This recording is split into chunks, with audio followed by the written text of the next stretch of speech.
Tapi nanti lepas lain tak ada. Dia rasa sikit saya pun sapu dia licin kulit. Dia licin kulit balik.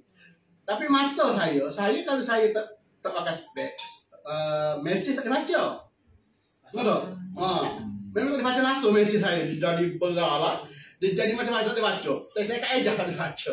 Jadi dia saya spray, boleh kata berapa kali lah spray.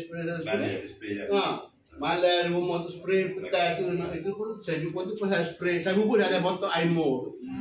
Saya dapur air, lepas saya bubuh sikit, saya spray dah tu. Lepas tu saya duduk dia, saya bubuh. Saya mata. Saya buat macam air mur. Betul tak?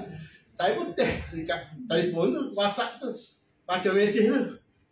Ada betul lah itu spek ada tak kepala. Ni tak ada ni spek ni. Saya tengok. Boleh baca komik boleh baca. Dia hari tu rasa tak pakai spek. Boleh baca. Sebab memang sebelum ni memang saya tengok. Lepas tu sebelum ni walaupun kita buat dia punya phone dia besar, air apa ni dia punya besar lah, habis besar lah. Orang tengok Allah besarnya tu. Tak? Tapi tak boleh baca lagi. Sehingga saya kena buat